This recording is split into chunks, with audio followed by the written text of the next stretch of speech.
tomhle videu se podíváme na jednu z mini přileb, které LEGO začalo vydávat, konkrétně na tu od Lewise Hamiltona. Když LEGO oznámilo spolupráci s Formulí, tak jsem byl za to hodně rád, protože Formule sleduju, mám rád LEGO, takže pro mě super kombinace. A začal jsem sbírat ty formule ze série Speed Champions, taky ty větší z řady Icons. A když oznámili mini přilby, tak jsem se na ně hodně těšil. Osobně jsem ty helmy čekal o něco větší, když oznámili jejich vydání, tak jsem myslel, že ta přilba bude větší, ale když potom vyšly ven nějaké fotky, kdy to bylo vyfocené v poměru s člověkem například, tak jsem byl trošku zklamaný, že je to malé, ale když jsem tu helmu dostavěl, tak mi ta velikost přišla ideální jako mini přilba na výstavu. Čeho jsem se bál už od oznámení, byly nálepky. Protože jak vidíte, ta helma má spoustu prvků, jsou tam i sponzoři, ale nakonec je super, že jediné, co lepíte, jsou tady na hledí tyhle prvky na boku, a potom tady ten dlouhý pásek, který je taky na vrchu toho hledí. Všechno ostatní, ty znaky, sponzoři a podobně, všechno je potištěné, vypadá to hodně dobře a tak to se mi ulevilo, že těch nálepek je tam opravdu málo. A co je zajímavé, že ty nálepky dostanete ve více sadách. Třeba ten prvek na boku hledí, ten dostanete ve 2 párech, možná proto, kdyby se vám nepovedlo na poprvé to nálepit přesně, ať máte ještě jednu sadu těch nálepek. A ten dlouhý pásek na hledí máte podobně 2krát a dokonce ta třetí varianta je takhle rozdělena na 3 části.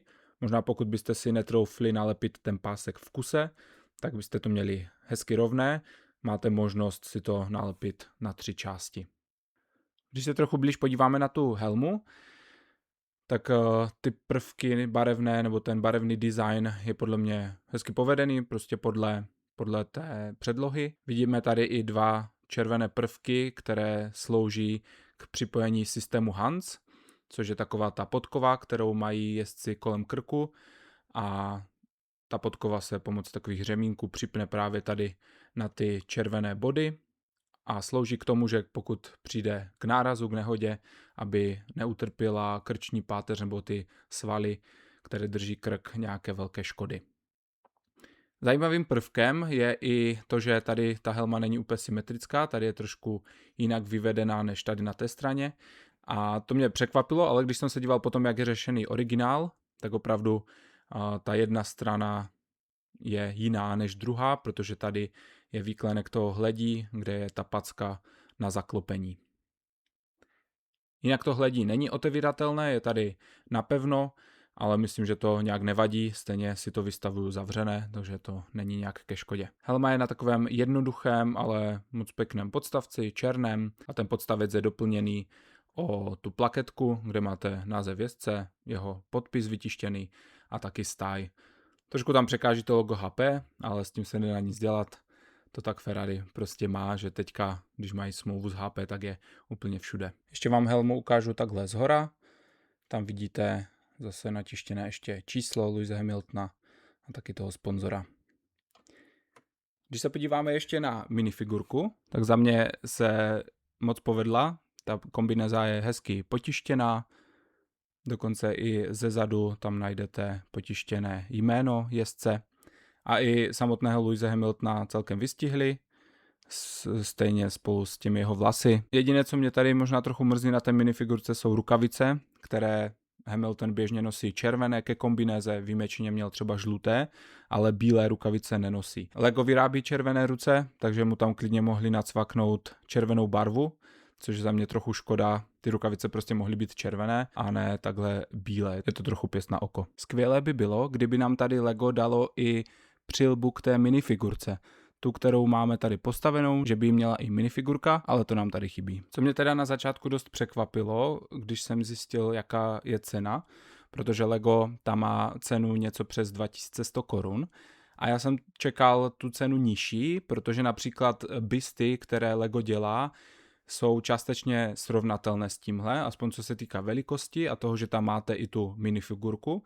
Například ta bysta Ironmana, kterou tady vidíte, je tam minifigurka, je to stejně velké, ta bista má podle stránek 17,5 cm, tady ta helma podle krabice 18, ale když jsem se díval na počet dílků, tak to už částečně chápu. Zatímco ta bista má 436 dílků, třeba tady ta konkrétně, tady u té helmy je těch dílků 884, tedy víc než dvakrát tolik. Navíc tu cenu chápu i z toho, že LEGO tady zase musí platit nějakou licenci a to obrovské množství potištěných dílů prostě tu cenu taky zvedá. Ale jsem rád, že je to natištěné, protože tolik nálepek, jako třeba u Speed Champions formulí, to bych úplně absolvovat nechtěl a tady to vypadá fakt pěkně s tím potiskem. Když tu mini přilbu stavíte, jsou tam použité hodně zajímavé stavební techniky, ta konstrukce nebo ten vnitřek, který nese tady ty potištěné a různě zaoblené díly, je hodně zajímavá. Stavební techniky mě tam překvapily a tak i ta stavba byla taková, řekněme, že vás i nadchne v tom, co dokážou